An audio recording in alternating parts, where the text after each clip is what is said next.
Hey, little buddy, want to ride? Pokemon has been around for over 2 decades. What started off as a simple game about catching and battling small pocket monsters exploded into TV shows, movies, card games, and merchandise. Over 900 Pokemon games have been released over this time, with typical mainline entries and many spin-offs. But over the years, Pokemon has become complacent. Because it's one of the most profitable IPs out there, why would you even need to try? When Shield and Sword released in 2019, I was hoping for some drastic changes to the series, as it was the first mainline entry to release on the Nintendo Switch. But what I got was a game that had hardly changed in the years that passed, and what changes they did make were very little. But with Arceus, Game Freak has finally changed up the formula. It is not only a reinvention of a series from over 2 decades ago, it is also one of the greatest entries to the Pokemon franchise. But why is this one of the greatest Pokemon games out there, you ask? Well, allow me to explain.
I think the most important thing to mention first is that the Nintendo Switch has had some gorgeous games over the years. Super Mario Odyssey, Zelda Breath of the Wild, and Metroid Dread. All these games took the Switch's inferior hardware when compared to the competition and made beautiful games. Pokemon Arceus, on the other hand, just doesn't show what the Switch is capable of. The maps, though expansive, lack substantial detail. They have some nice colours and scenery, but there is very little substance to it all, and pop-in is so frequent that it can take you out of the game on occasion. On the good end, character models are at least appealing to look at, and the Pokemon themselves, who look even better than they did in Shield and Sword.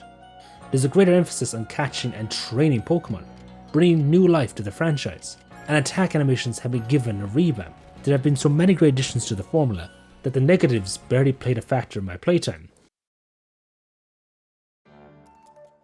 Pokemon Legends Arceus takes place in the Sinnoh region, long before it became the region we know today. After falling through a rift in time and space, you find yourself on the shore of the mysterious island known as Hitsui. After waking up, you have very little memory of who you are and why you're here. Soon after, you meet the Galaxy team's professor, Professor Laviton, and you join their observation team to learn and observe the many Pokemon species that call this island home. This is long before 10-year-olds go out into the world to become the very best that ever was. Most people don't leave the village because they don't understand Pokemon. It's up to you to teach them and to give them the best chance at survival. Pokemon games have never been known for their skills at storytelling, because the writing has barely changed. They are just to get you from point A to point B, and the series usually has the exact same elements, of a kid who's sent out to battle the 8 gym leaders, while contending with an evil organisation, and at the end, fight the Elite Four, rinse and repeat.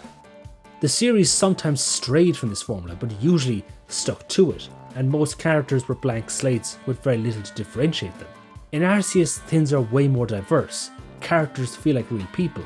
The Galaxy team's leaders have been hardened by the world they find themselves in. This job of observing Pokemon is not solely done in pursuit of knowledge, but also as a means to defend themselves. The two clan leaders, Diamond and Pearl, are constantly at odds with their beliefs. They both worship a god known as the Almighty Sinnoh, but they disagree on what their god represents. The lore of this world is vast and incredibly interesting, and the little stories you invest yourself in have a bit more edge to them, showing that the series is trying to speak to a more mature audience while still appealing to its younger one. The story's heavier tone and more well-developed characters all led up to make a refreshing new direction. These games have had features that got in the way of simply playing and enjoying them, whether that be picking up items, Pokemon learning new moves and evolving, and competitive features that were difficult for casual players to get their head around. Now in Arceus, a lot of these systems have been streamlined. For example, when a Pokemon learns a new move or evolves, it does not bring the game to a screeching halt. The player decides when they want to do it. When learning a new move, you can either go to the move tutor, or you can just simply go into the move pool and see what your Pokemon can learn. Your Pokemon will never forget a move, so it's easy to relearn them and have a lot of flexibility. The competitive side of Pokemon was something I never got into because I felt like you had to read an encyclopedia to even be able to understand it. In Arceus, the resources you use to buff your team are now easier to find and understand, and getting a team ready for the endgame is a far simpler process. And having a stronger team is necessary as Pokemon in the Hisui region are far more powerful, especially the dangerous Alpha Pokemon that are more capable of overcoming type advantages. The Snorlax in the open area, for example, is an absolute tank. He will destroy anything you throw at him, and that goes for most of the other Alphas.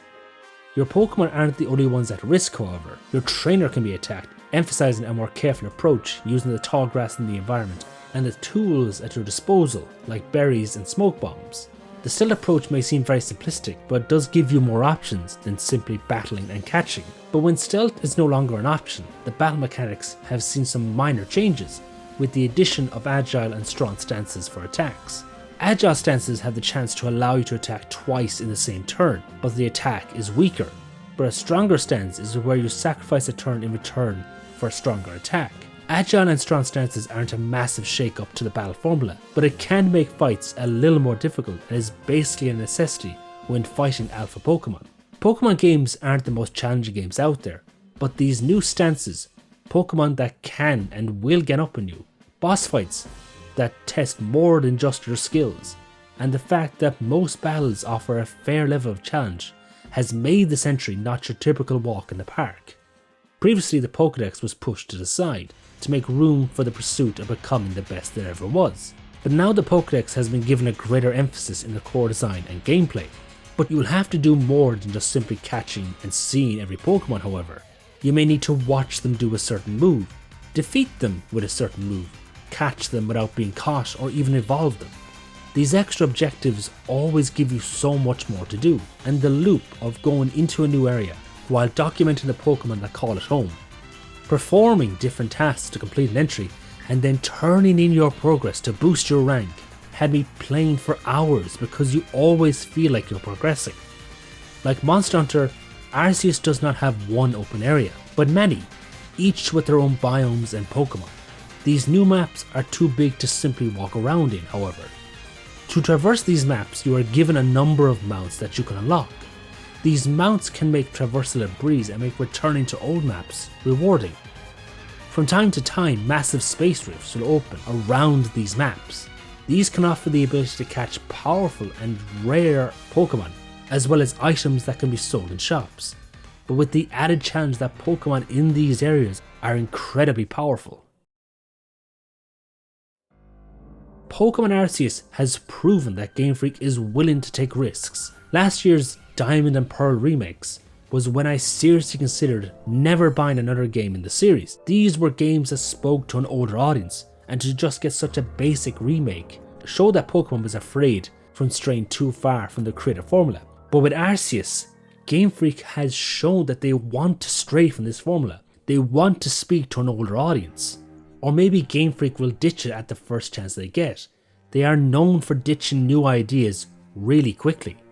But given this game's massive success, I find that highly unlikely.